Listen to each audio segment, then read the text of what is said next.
আজ ভোররাতে প্রবল ঝড় বৃষ্টির ব্যাপক ক্ষয়ক্ষতির মুখে পড়ল উত্তর দিনাজপুর জেলার চোপড়া ব্লকের ঘেনিগাঁও গ্রাম পঞ্চায়েতের একাধিক এলাকা।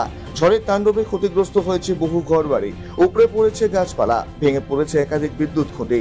এতে কার্যত লণ্ডভণ্ড হয়ে যায় আসারামগঞ্জ, জগথরা, লালবাজার, চাকলাগঞ্জ, গোয়াউথ বস্তি সহ আশেপাশের কয়েকটি গ্রাম। স্থানীয় সূত্রে জানা গিয়েছে, গতকাল গভীর রাতে আচমকা শুরু হয় প্রবল ঝড় ও বৃষ্টি। কয়েক মিনিটের যেই ঝড়ে ক্ষয়ক্ষতির চিত্র তৈরি হয়ে যায়। বিদ্যুৎ সংযোগ পুরোপুরি বিচ্ছিন্ন হয়ে পড়েছে বহু স্থানে। ঘটনার খবর পেয়ে দ্রুত ঘটনাস্থলে পৌঁছান ঘেনিগাঁও গ্রাম পঞ্চায়েতের উপপ্রধান সাকিমুল ইসলাম ও তৃণমূল কংগ্রেসের একাধিক জনপ্রতিনিধিরা। তারা ক্ষতিগ্রস্ত এলাকাগুলি ঘুরে দেখেন ও ক্ষতিগ্রস্ত পরিবারগুলোর পাশে থাকার আশ্বাস দেন। স্থানীয় বাসিন্দারা জানিয়েছেন, এই ধরনের ঝড়ে আগে কখনো এতটা ক্ষয়ক্ষতি হয়নি। পঞ্চায়েত প্রশাসনের তরফে দ্রুত ত্রাণ ও পুনর্গঠন কাজ শুরু করার দাবি জানিয়েছেন তারা। কিরে, চিন্তায় আছিস? বড্ড বিপদে পড়েছি। কি হয়েছে? আমার এক নিকট আত্মীয় আগুনে পুড়ে গিয়েছে। চিকিৎসক প্লাস্টিক সার্জনের কাছে রেফার করেছে, তো বাইরে গিয়ে চিকিৎসা চালানোর মতো সামর্থ্য এখন তো হাতের নাগালে প্লাস্টিক সার্জন। তাই কোথায়? রায়গঞ্জের রোজা ক্লিনিকে এখন নিয়মিত রোগী দেখছেন প্লাস্টিক সার্জন। টেন্ডেন ইনজুরি, জন্মগত ক্ষত যেমন ঠোঁট কাটা, মূত্রনালী প্রতিবন্ধকতা, ব্রেস্টের যে কোনো রকম সার্জারি, এভি ফিস্চুলা সহ একাধিক চিকিৎসা যত্ন সহকারে হচ্ছে রোজা ক্লিনিক, উকিলপাড়ায়, রায়গঞ্জ রেল স্টেশনের পাশে। প্রয়োজনে কথা বলুন 9732464382। আগে দুঃখজনক, পুরা গ্রামটা একদম অনেক ঘিন্নিকা, পুরা অঞ্চলেই অনেক ক্ষতি হয়ে গেছে।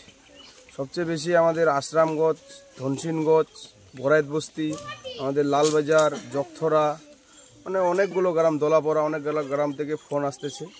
সকালে বিডিও সাহেবের সাথে কথা হলো, বিডিও সাহেব বলল পুরো আপনারা একটু দেখেন, কোথায় কোথায় নিজে ভিজিট করে দেখেন।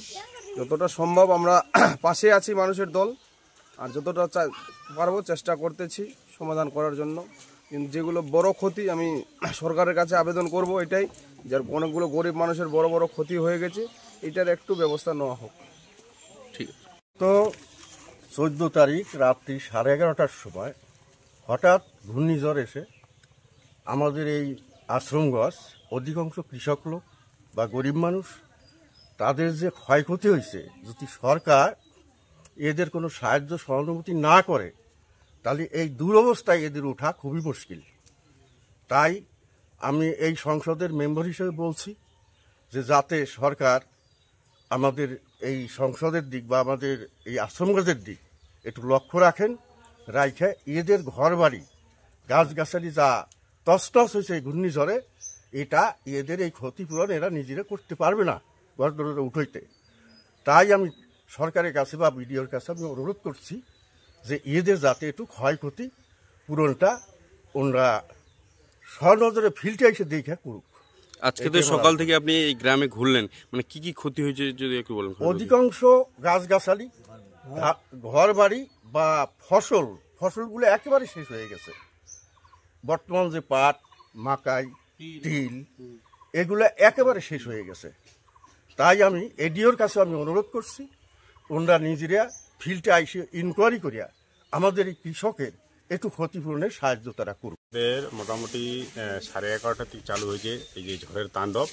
মোটামুটি এটা আমাদের ঘিন্ডিগা গ্রাম পঞ্চায়েতের জগথরা, আশ্রমগঞ্জ, গোরাত বস্তি, এই 2-4টা গ্রামের মধ্যে ক্ষয়ক্ষতিটা বেশি হয়েছে। গাছ পড়ে ঘর ভেঙে গেছে, রাস্তাঘাট জাম হয়ে গেছে।